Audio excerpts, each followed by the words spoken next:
Hola a todos y todas, sean bienvenidos y bienvenidas a una nueva clase de morfología y función para fonoaudiología. Hoy revisaremos las generalidades de osteología. Los temas a tratar en esta clase corresponden a osteología, esqueleto axial y apendicular, funciones y clasificación de los huesos, histología ósea y no podemos olvidar que la embriología. El sistema locomotor, esquelético y muscular o sea, el sistema locomotor corresponde precisamente al esquelético muscular y artrología, ¿ya? A todas las articulaciones. El esqueleto específicamente va a estar formado por 206 huesos y 350 articulaciones, incluyen estructuras blandas como los cartílagos costales, los discos intervertebrales y, y otros ejemplos como por ejemplo los cartílagos de que van a estar formando parte de las articulaciones. Las funciones del sistema locomotor corresponden a la forma, ya que le da al sistema, al cuerpo una estructura, soporte, ya que soporta el peso del cuerpo, reservorio, ya que es una gran reserva de minerales, incluso también de energía, equilibrio ácido-base, ya que cuando nosotros estamos en una alteración de nuestro pH, ya sea una acidosis o una alcalosis que está muy prolongada en el tiempo, dentro de los sistemas que van a entrar a tratar de regular esta situación, corresponde al sistema óseo. Actúa de protección, ya que como lo hemos visto en clases anteriores, forma las cavidades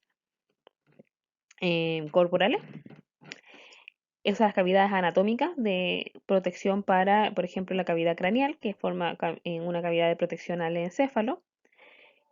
Movilidad, debido a que al ser una estructura articulada, tiene la capacidad de poder ser traccionado por los músculos y de esa manera se tiene la movilidad. Y la hematopoiesis, que no es una función del sistema esquelético propiamente tal, pero sí se produce dentro de este, ya que dentro de él encontramos la médula ósea roja, que ahí es donde se produce este proceso de formación de nuevas células sanguíneas. Por lo tanto, el sistema esquelético es la base del sistema locomotor. Vamos a recordar aquí un pequeño video con respecto a la embriología. En este video vamos a ver cómo se va a generar el proceso de gastrulación y la formación de los discos del disco trilaminar. Primero tenemos que recordar de que en la etapa preembrionaria tenemos una fase donde tenemos el disco bilaminar formado por el hipoblasto y el epiblasto. Que estos van a empezar si nosotros ahí estamos viendo em, que se va a formar una estructura que se llama el nodo primitivo, la incisura o la escotadura primitiva y la línea primitiva, en que va a estar dando origen o va a precursar que se vayan formando las distintas estructuras. Lo que se ve ahí en la zona superior corresponde a la membrana bucofaringea. eh, y, eh, y nosotros del epiblasto, bueno, ahí tenemos lo que es la porción craneal y la porción caudal. Se va a hacer un corte transversal aquí del embrión, donde nosotros vamos a estar viendo lo que es el lado izquierdo y el lado derecho. Y vamos a ver cómo o sea, del epiblasto van a empezar a migrar células hacia el hipoblasto. Cuando empiezan a migrar células desde el epiblasto al hipoblasto es cuando se va a formar el endodermo definitivo. ¿Ya? Vamos a esperar un momento porque ahí está la proliferación y migración de células hacia del epiblasto al hipoblasto y se va a generar un espacio entre ambos que posteriormente va a ser ocupado por el mesodermo. Una vez que ya se va a formar el endodermo definitivo, esto ocurre en el día 15, del día 15 al día 16, vamos a tener una segunda migración, o sea, segundo aumento de celular y nuevamente vamos a tener una migración de células que vienen del ectodermo y estas células que migran van a ocupar ese espacio intermedio formando el mesodermo. Y de esta manera se forman las tres capas del disco trilaminar.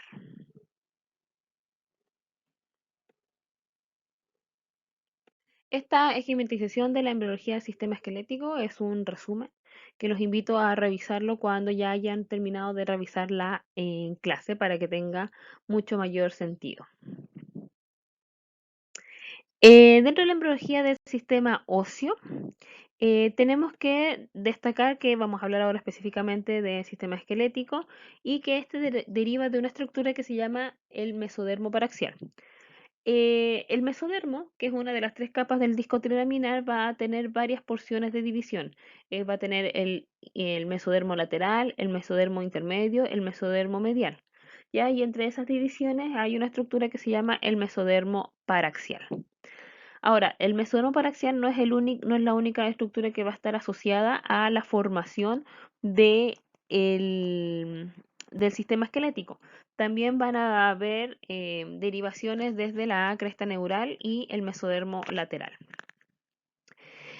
Pero vamos a irnos directamente al mesodermo paraxial. Después vamos a hablar un poco sobre la cresta neural. El mesodermo paraxial va a formar unas estructuras que se llaman los somitómeros en la región cefálica y los somitos en la región occipital hacia abajo. De los somitas va a haber una diferenciación en la porción dorsolateral denominada, que va a ser primero el miotoma y posteriormente el dermomiotoma, que va a dar origen al tejido muscular y su inervación posterior.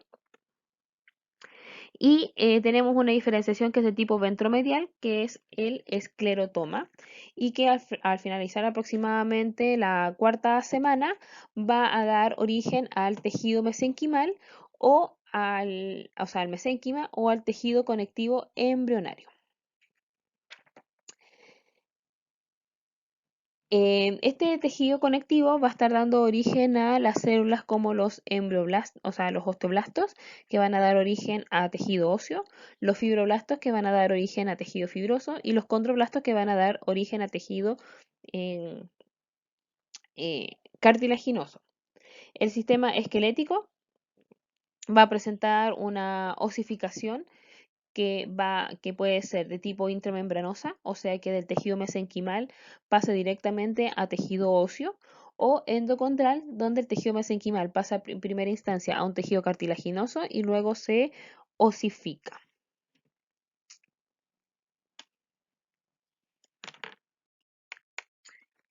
Hay que recordar de que el cierre del tubo neural y el crecimiento longitudinal del embrión, ya para eso vamos a ver un pequeño video.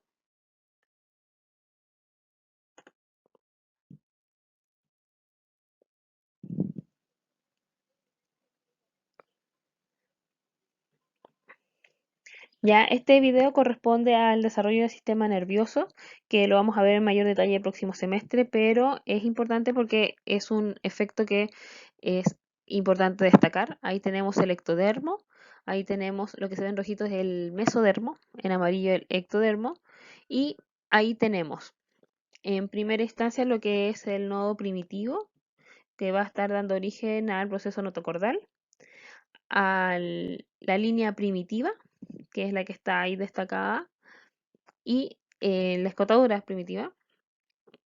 Ahí vamos viendo cómo el proceso notocordal empieza a estimular el crecimiento longitudinal del embrión a medida de que se va formando lo que es el plato neural.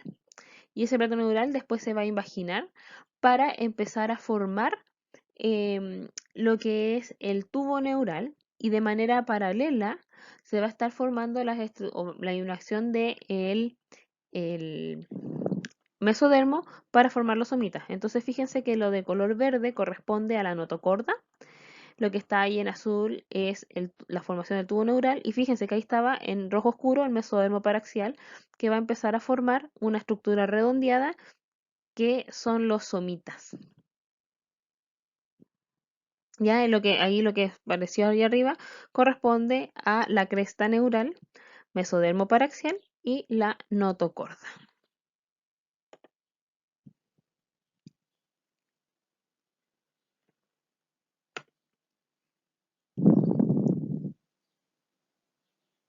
Ya, en esta imagen podemos ver la migración del mesodermo. Vamos a ir siguiendo algunas estructuras por día. Aquí nosotros tenemos el ectodermo y aquí se está formando el surco neural. En el día 22, el surco neural ya se forma el tubo neural y una vez que se forma el tubo em, neural, el día 27 tiene una forma ya mucho más delimitada, mucho más formada. Y en el día 30 ya no solamente tenemos el tubo neural, sino que ya aquí estamos hablando de médula espinal probablemente tal. Y ahí tenemos la formación de los nervios periféricos, ya que después van a ir a inervar inmediatamente al tejido muscular. Si nos devolvemos al día 19, vamos a toparnos con la estructura del mesodermo paraxial que va a estar formando los somitas. En este caso, los somitas van a después diferenciarse en esta estructura que corresponde al esclerotoma, que va a dar origen a tejido óseo, y vamos a tener la diferenciación de el dermatoma, que es que es esta zona aquí rojita de acá. El dermatoma después se va a llamar dermomiotoma, donde va a tener una diferenciación de lo que son em, en esta zona de aquí, lo que son las células musculares dorsomediales y para acá las células musculares ventrolaterales. Eh, el esclerotoma, que adquiere esta posición como de flecha, va a empezar fíjense, a rodear a la médula espinal y va a acercarse hacia lo que es la notocorda, una vez para formar lo que es la columna vertebral. Y por esa razón, la columna vertebral queda rodeando a la médula espinal. Entre lo que son los esclerotomas, o entre lo que es ¿cómo se llama? El desarrollo del mesénquima, eh, que el esclerotoma ya pasa a ser después mesénquima, hay unas zonas que se llaman mesénquima interzonal, que va a dar origen a las articulaciones, y aquí podemos ver que es el disco intervertebral, que va a ser la articulación de la columna vertebral, y cómo queda encerrado en la zona central la notocorda. Aquí tenemos otra imagen de la migración del mesodermo. Aquí lo importante es estar mirando cómo se forman los somitas. Ya, y ahí está la formación de los somitas y la formación de la cresta neural. En estas imágenes podemos ver los somitas que corresponden a estas estructuras redondeadas que se van formando en los costados de la formación del tubo neural. El tubo neural en las zonas superiores van a generar unas aperturas, ya van a estar abiertos aquí, ya, y estas aperturas se llaman los neuroporos, que si no hay un correcto cierre de los neuroporos, finalmente se generan alteraciones en el desarrollo tanto musculoesquelético como en el desarrollo em, nervioso. El día 24 aproximadamente se cierra el neuroporo rostral, ya que cuando no se cierra se genera una patología que puede ser, por un lado, la anencefalia, que es la no formación del sistema nervioso central, o sea, del encéfalo, o se podría formar una acrania, que es cuando no se forman los huesos del cráneo.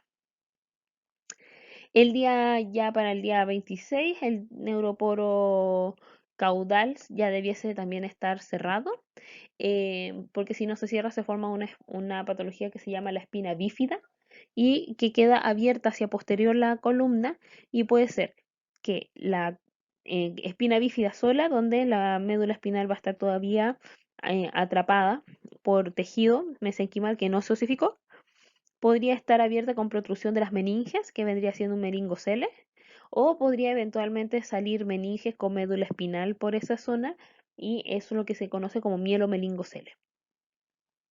El día 26 vamos a nosotros encontrar lo que es el inicio, vamos a encontrar el esbozo de miembro superior, que ahí lo dibujé, y tenemos también de que se empieza entre el día 24 y 26 a formar los arcos branquiales. Para el día 28 ya encontramos el esbozo de miembro inferior, y el esbozo de miembro superior ya está totalmente definido. Para el día 32, fíjense que ya empezamos a ver algunos rasgos humanos. Ahí se ve el estomodio que corresponde a la boca primitiva. Em, Empieza a ver la estructura del cordón umbilical, que ya se empieza a ver de manera más delimitada también. Y empieza el crecimiento de lo que son los miembros superiores y el miembro inferior. Ya para el día 42, aquí se produce un suceso que es muy importante, que fíjense que se empieza a generar la diferenciación de los dedos. Esta diferenciación se produce ya que el vértice del esbozo de los miembros se llama, es la cresta, ya una cresta pendimaria, que se genera un aplastamiento o un ensanchamiento de esta, y luego se empieza a generar una muerte celular programada en zonas intersegmentarias, haciendo que se genere la división de los dedos. Ya para el día 48 los dedos ya están bien definidos, y para el día 52, al final del fin de semana, vamos teniendo ya que los rasgos humanos, se empiezan a ver los rasgos humanos definitivos. Finalmente, en el día 56, que ya finalizando la octava semana, los rasgos humanos ya están definitivos y solo queda empezar a cerrar y madurar. Ahí tenemos el crecimiento longitudinal que va ocurriendo por semana, de la semana 12 a la 38. Aquí ya estamos en periodo fetal. A la semana 12 ya está completamente desarrolladas las estructuras, o sea, formadas las estructuras, y empieza solamente su desarrollo y maduración. Y ahí fíjense de lo rápido que crece. Tenemos dos tipos de osificación. Por un lado tenemos la osificación de tipo endocondral, que como manifesté anteriormente, el tejido mesenquimal se condrocita, o sea, condrofica, que es que se convierte o se forma cartílago, y luego ese cartílago se osifica. Y tenemos la intramembranosa o endomembranosa, que consiste de que el tejido mesenquimal empieza a formar directamente células osteoblásticas, osteogénicas, y que se va a osificar directamente, sin pasar por cartílago previo. La osificación endocondral, aquí tenemos el molde de cartílago en el cual el tejido mesenquimal empieza a migrar hacia un tejido de tipo cartilaginoso. Aquí tenemos las células mesenquimales, ¿ya? Y aquí tenemos los condroblastos, que van a formar los condrocitos. Condroblastos son las formadoras de cartílago. Y se va a formar este molde de cartílago, el cual va a empezar primero con una osificación en la zona central, el cual una vez que tenga suficiente osificación, va a empezar a ser penetrado por arterias o vasos sanguíneos que van a estar dándole irrigación y drenaje. Venga.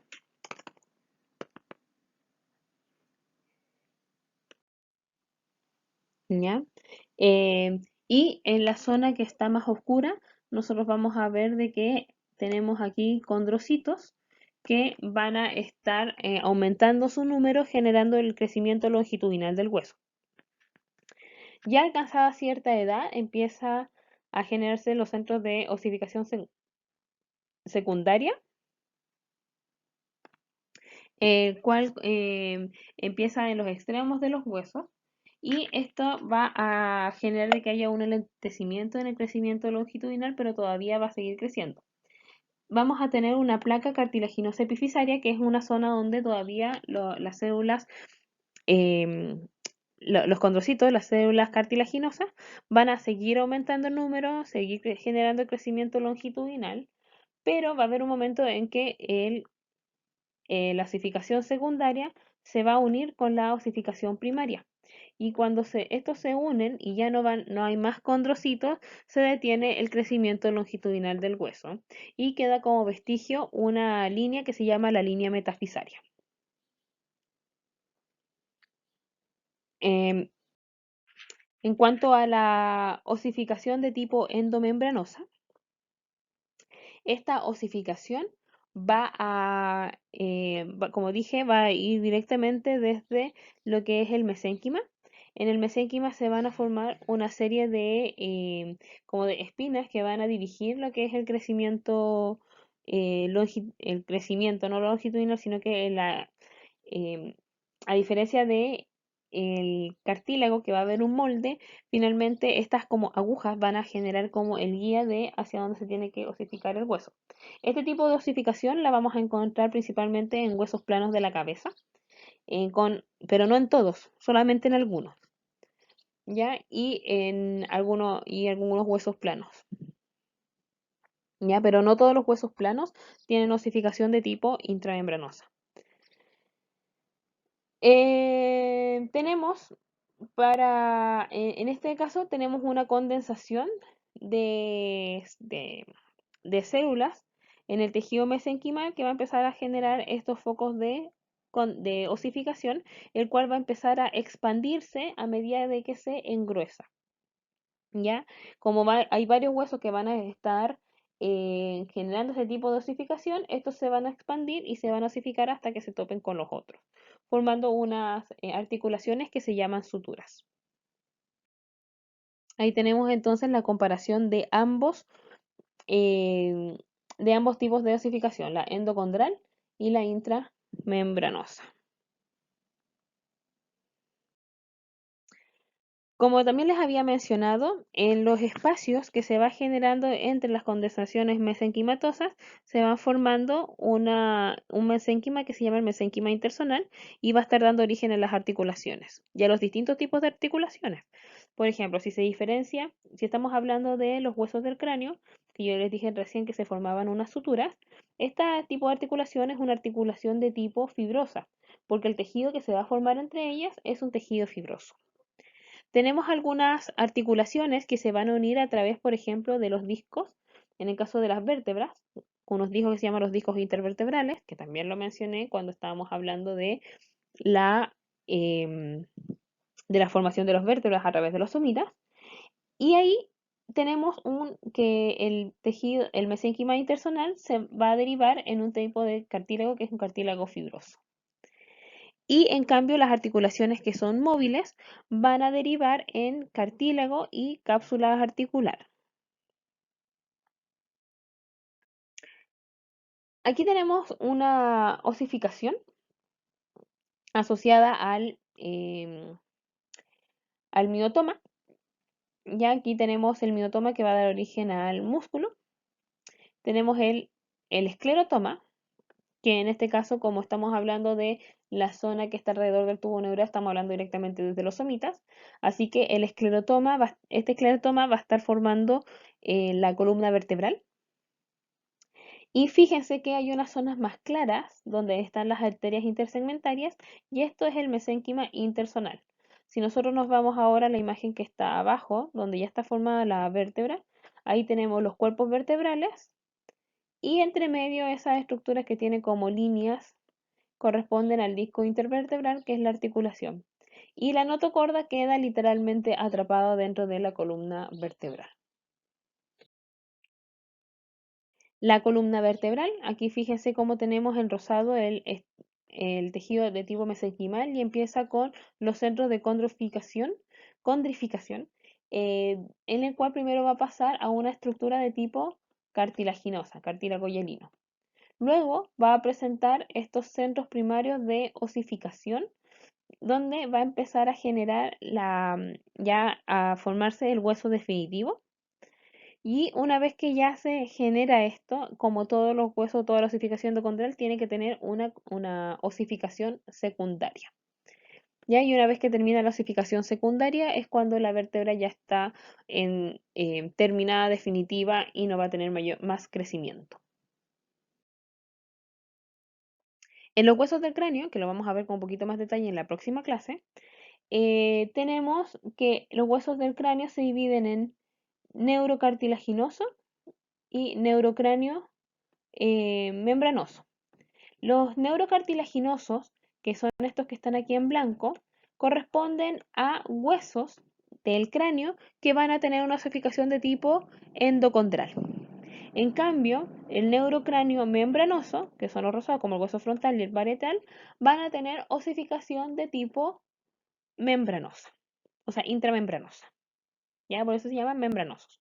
Y así con el viscerocráneo, que hay algunos huesos que van a tener osificación de tipo membranoso y otros de tipo cartilaginoso. En cuanto al desarrollo óseo, dentro del esbozo, lo que les decía sobre la diferenciación, tenemos la cresta epidérmica apical, que es este espacio aquí, que se empieza a ensanchar.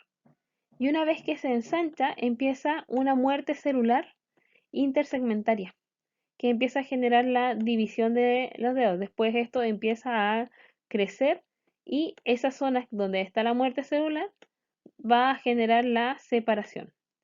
Si es que esta separación no es completa o, por ejemplo, en alguna zona no se separa, se van a formar menos cantidad de dedos y eso es lo que se llama sindactilia. En el caso de que haya mayor cantidad de divisiones, vamos a encontrarnos con la polidactilia, que va a generar mayor cantidad de dedos. ¿Ya? Y dentro de que, a medida que se van generando las separaciones, se va generando las condensaciones mesenquimatosas que van a estar produciendo posteriormente el cartílago y el hueso. Aquí presentamos algunas alteraciones. Tenemos por un lado la brevícolis, que corresponde a una disminución en la formación de las vértebras cervicales, haciendo que el cuello sea bastante más corto. Tenemos costillas accesorias, las cuales que son costillas extra y van a muchas veces fusionarse con las otras costillas o con alguna parte de la vértebra. Tenemos la espina bífida, que se las mencioné cuando queda abierta la zona posterior y se puede quedar espina bífida o un mielomeningocele, como se ve en la segunda imagen. Y aquí tenemos una acrania donde no se formaron los huesos del cráneo. Esta es viable con la vida versus la anencefalia donde no es viable con la vida. En esta diapositiva podemos ver en la primera imagen la craneosinostosis, que consiste en un cierre prematuro de la sutura, haciendo que uno o dos más segmentos del cráneo se fusionen antes de tiempo, impidiendo de que el cráneo se pueda deformar durante el proceso de parto. Tenemos las displasias del esqueleto, que son eh, que donde está producida principalmente por genes o mutaciones en el factor de transcripción que regula los crecimientos de los huesos. La más conocida es la que vemos ahí abajo, que corresponde a la acondroplasia, en el cual, que es la forma más frecuente de las displasias esqueléticas, afecta principalmente a los huesos largos y otras anomalías esqueléticas son un cráneo grande, que también se conoce como megalocefalia, una región medio facial pequeña, dedos cortos y curvatura espinal acentuada, que es la que nosotros podemos ver en esta zona. La displasia tanatrófica es la forma displásica genética neonatal mortal más frecuente. Es uno de 40.000 recién nacidos vivos. Ya se diferencia en dos tipos. Ambos son autosómicos dominantes. El tipo 1 se caracteriza por fémures cortos y curvados y el cráneo puede o no tener una forma como de trébol. Em, y esto es debido a que también se genera una craneosinostosis prematura. Eh, Otra patología, bueno, que ya hablamos, la sindactilia, donde hay disminución o fusión de algunos dedos, que hace que haya una disminución del número de estos.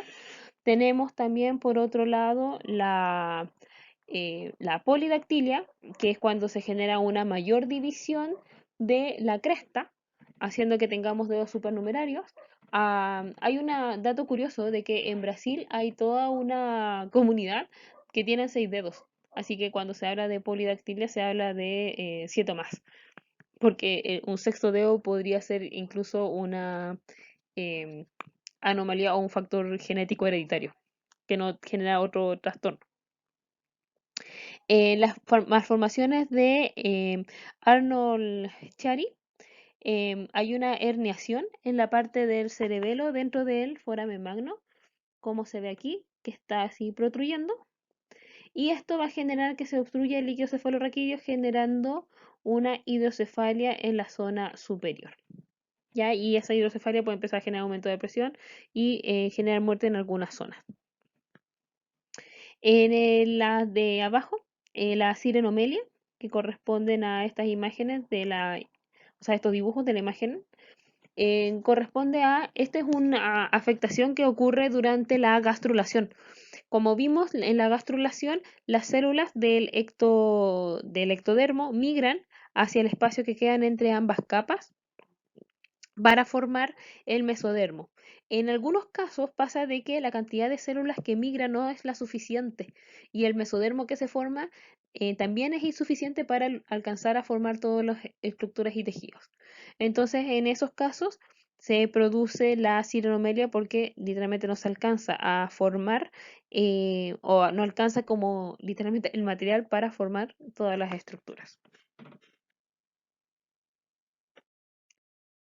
Ya ahora vamos a hablar sobre el sistema óseo, propiamente tal ya como estructura, su histología y su forma y función. El tejido óseo se va a dividir como histológicamente en células y la matriz ósea. Y la matriz ósea está en la matriz orgánica, que va a estar compuesta en un 95% por fibras de tipo colágeno, y la matriz inorgánica, que va a estar dentro de su conformación aproximadamente un 95% también, asociada a la hidroxipatita. En cuanto a la organización del tejido óseo, tenemos por un lado lo que es el hueso compacto o cortical y el hueso esponjoso. Ahí tenemos una imagen en real, un corte real de hueso, pero aquí tenemos una imagen ilustrativa que da cuenta mejor de la diferencia entre el hueso compacto y el hueso esponjoso. En cuanto a las células del tejido óseo, tenemos las células que son de tipo osteoprogenitoras y que derivan del mesénquima. Tenemos los osteoblastos que también derivan del mesénquima y los osteocitos que corresponden a los osteoblastos maduros. Por otra parte, los osteoclastos derivan de la médula ósea roja, ¿ya? O sea, em, no tiene un origen de tipo mesenquimal, por eso su estructura es muy distinta, siendo las osteoprogenitoras, osteoblastos y osteocitos unicelulares, los osteoclastos son multicelulares. ¿Ya? Además tienen una mayor cantidad de mitocondrias y organelos, ya debido a la presencia también eh, de, de todos estos núcleos que hay que mantener. La función de los osteoblastos es captar calcio del torrente sanguíneo e introducirlo al hueso. Entonces son las células formadoras de hueso. Una vez que cumplen su función, estas maduran y se convierten en los osteocitos, los cuales van a ser parte de la estructura ósea y van a tener como función fijar el calcio al hueso.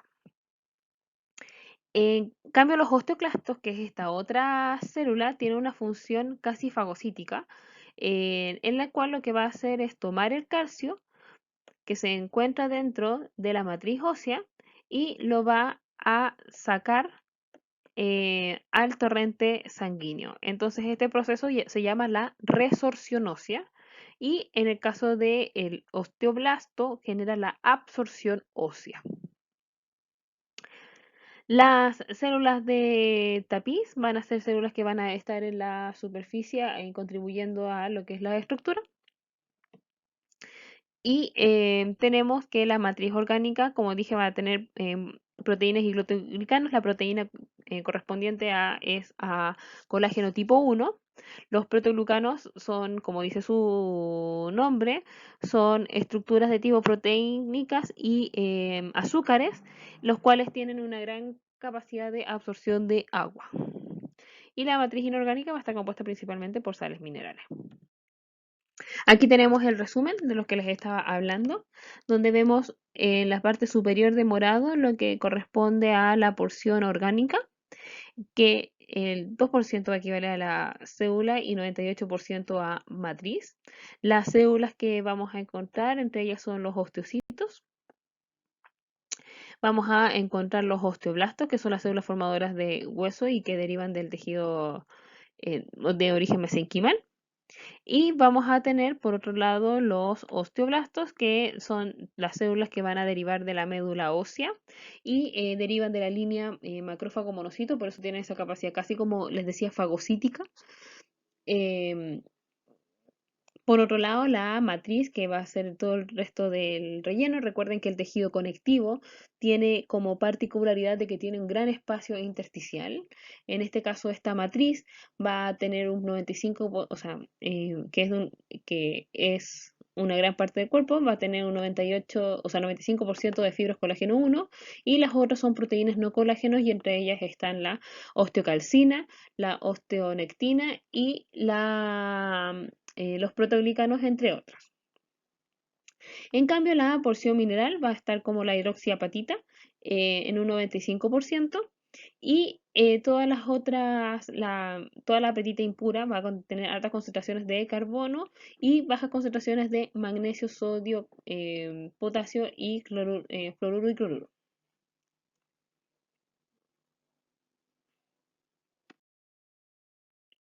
El sistema óseo, como dije anteriormente, está compuesto por la sustancia compacta cortical, que está externa en todos los huesos y otorga la resistencia.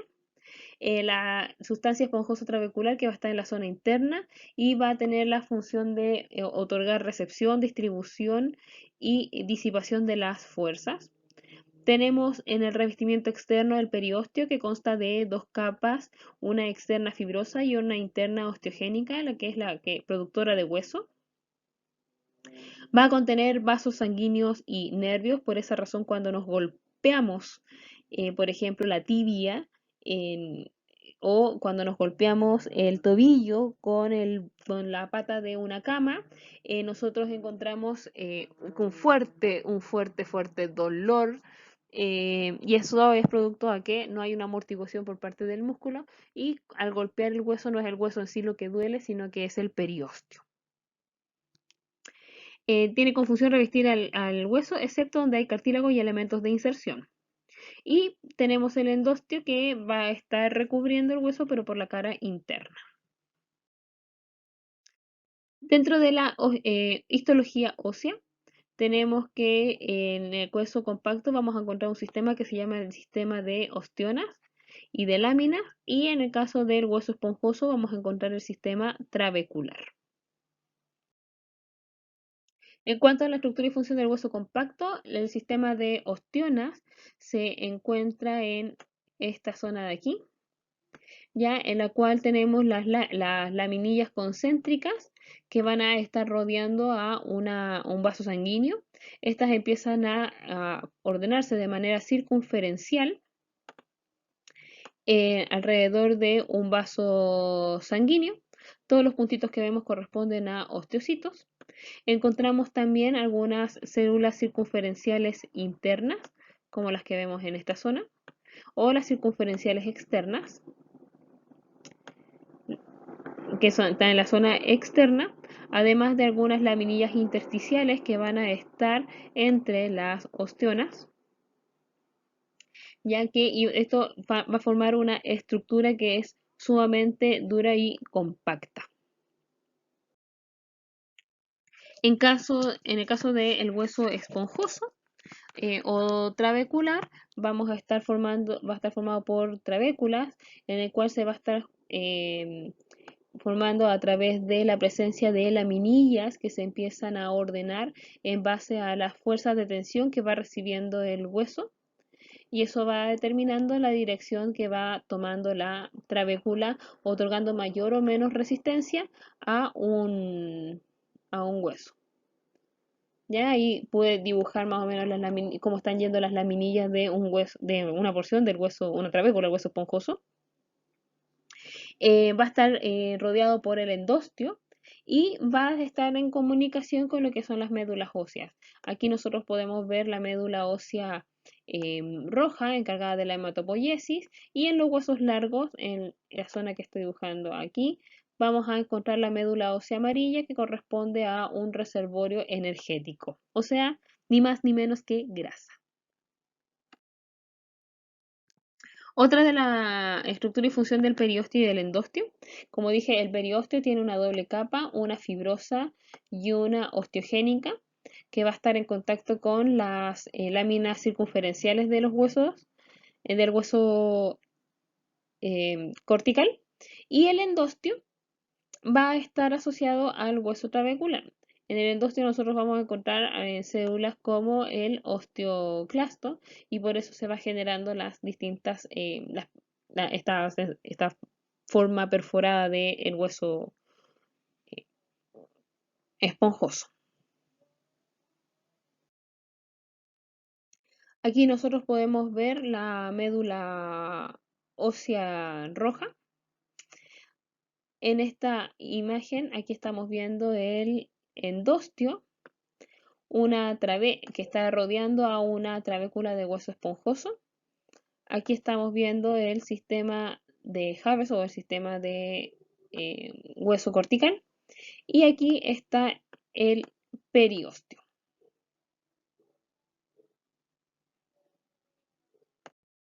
Dentro de lo que es anatomía clínica, tenemos las fracturas, que corresponde como definición a una pérdida de continuidad del tejido óseo y los tejidos aledaños. Cuando hay una fractura, no solamente se rompe el hueso, sino que se rompen músculos, se rompen vasos, se rompen todos los elementos blandos que están alrededor.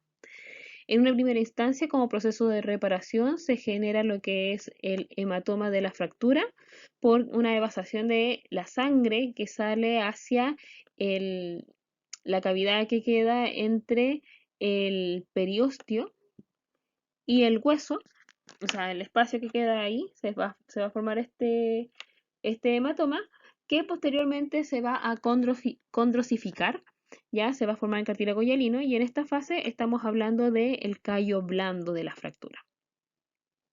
Luego, como todo cartílago en el hueso, se va a empezar a tener puntos de osificación y vamos a encontrarnos con el callo duro, ¿ya? Y este callo se va a producir por la gran actividad que hay de los osteoblastos. Y finalmente se va a generar una remodelación, disminuyendo el tamaño de este callo en la fase de remodelación, que está encargada por los osteoclastos. Por un lado tenemos el sistema axial, que va a estar conformado principalmente por cabeza ósea, neurocráneo y viscerocráneo. Por el tórax, que va a estar conformado por las costillas, el esternón y la columna vertebral. Y la columna vertebral probablemente tal, que va a ir desde la columna cervical hasta el coxis. El esqueleto apendicular va a estar conformado por los cíngulos escapular y pélvico. El cíngulo escapular está formado por la escápula y la clavícula, y el cíngulo pélvico va a estar formado por los huesos coxales. Tenemos lo que son las extremidades superiores, con el húmero, el radio, la ulna, los huesos del carpo y las falanges. Y extremidad inferior por el fémur, la patela, la tibia, la fíbula, huesos del tarso y las falanges de los dedos de los pies.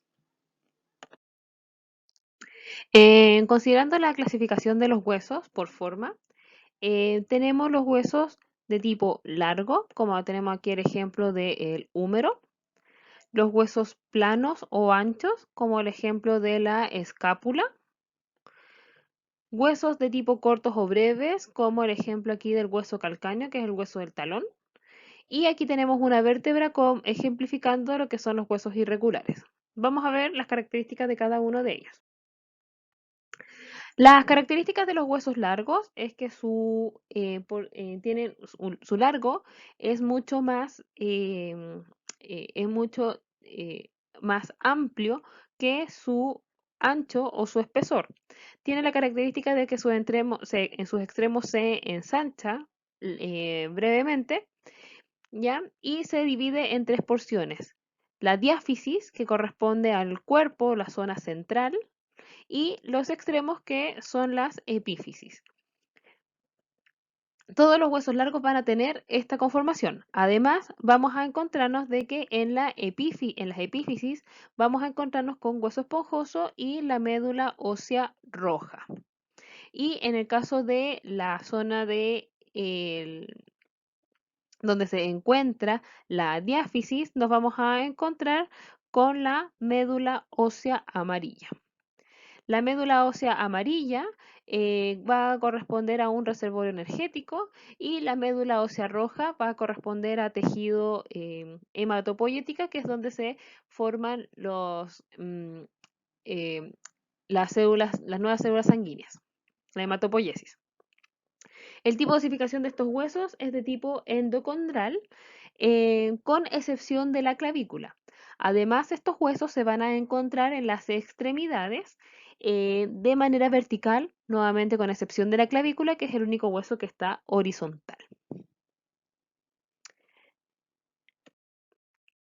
Los huesos cortos o breves corresponden a huesos que tienen una forma de tipo cuboidal, en el que su ancho es similar a su alto y a su espesor. Por eso tiene este nombre de huesos cortos o breves. Ya los vamos a encontrar en dos lugares específicos. Y lo vamos a encontrar en la base de la base de la mano con los huesos del carpo. Todo el resto de la mano corresponden a huesos de tipo largo. Y en el caso del pie, lo vamos a encontrar en los huesos del tarso, ¿ya? Y entre ellos el hueso que les había mencionado delante, que es el calcáneo. Estos huesos, al igual que los anteriores, tienen osificación de tipo endocondral. Los huesos planos, también conocidos como huesos anchos, son huesos que como característica primero van a formar cavidades para protección. Entonces los vamos a encontrar en el cráneo, los vamos a encontrar en el tórax y los vamos a encontrar en la pelvis. Dentro de los tipos de osificación, en el caso de los huesos del cráneo va a ser de tipo intramembranosa, con excepción de estos huesos, el que no va a tener osificación de tipo intramembranosa corresponde a la escápula, que es un hueso plano que tiene osificación de tipo endocondral. Los huesos planos forman una estructura o su característica es que son anchos o amplios, ¿ya? Y son mucho más amplios que lo que va a ser su espesor. En cuanto a los huesos irregulares, la característica es que no son ni largos, no se pueden clasificar ni cortos y no se pueden clasificar como planos entonces tenemos una diversidad de formas. Los tipos de osificación va a depender de cada hueso. Hay algunos huesos irregulares que van a tener osificación intramembranosa y otros de osificación de tipo endocondral. Por ejemplo, las vértebras tienen osificación de tipo endocondral, pero hay algunos huesos de la cara que son irregulares y tienen osificación de tipo intramembranosa. En las imágenes, todos aquellos que están con flechas son considerados como huesos irregulares y los que están con las X es por la zona, pero por ejemplo en el caso del frontal corresponde a un hueso de tipo plano. Además tenemos algunos huesos supernumerarios, como los huesos sesamoideos y los huesos suturales. Los huesos sesamoideos, la característica es que van a estar insertos en un tendón y esos van a actuar como polea para favorecer lo que es la mecánica, favorecer la mecánica del músculo. El hueso sesamoideo más grande que tenemos es la patela, que es el hueso que se encuentra en la rodilla y que antiguamente se le conocía como la rótula. Otros huesos sesamoideos son los que se encuentran en la base del dedo gordo del pie y en la base del dedo gordo de la mano. De hecho, si ustedes empiezan a palpar con cuidado la base de la mano, o sea, del pulgar, van a sentir unas pelotitas que corresponden a estos huesos sesamoideos. Los huesos suturales son huesos que se van a formar, por ejemplo, a nivel del cráneo, cuando se está generando el cierre de los huesos del cráneo, se están formando las suturas y se empieza a formar unos huesos en las zonas intermedias. Y ahí estos huesos a nivel del cráneo se llaman huesos bormianos. ¿Ya? Y ahí, por ejemplo, voy a estar delimitando uno, ahí tenemos un hueso bormiano que corresponde a un hueso de tipo supernumerario y de tipo sutural. En el caso de los huesos suturales, su osificación va a ser de tipo intramembranosa y en el caso de los huesos sesamoideos es de tipo endocondral. Otra clasificación que vamos a encontrar corresponden a los huesos neumáticos. Ya hay que es una subclasificación porque vamos a tener de que, por ejemplo, el hueso frontal va a ser un hueso neumático, pero también sabemos que es un hueso plano. Los huesos neumáticos son aquellos huesos que dentro de su cavidad tienen un seno, que es una cavidad llena de aire, con la finalidad de aligerar el peso de la cabeza. Y los huesos que además están alrededor de la nariz actúan como cajas de resonancia para la fonación. Pero su principal característica es que tienen aire dentro y aligeran el peso del cráneo. Los huesos que tienen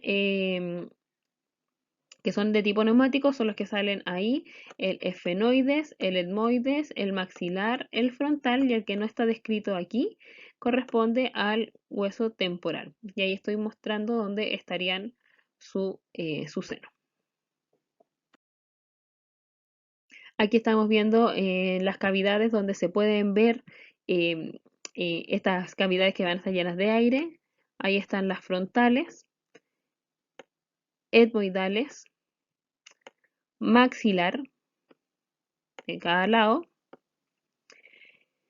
Ahí tenemos nuevamente las etmoidales y aquí se ve la frontal, etmoidal, esfenoidal.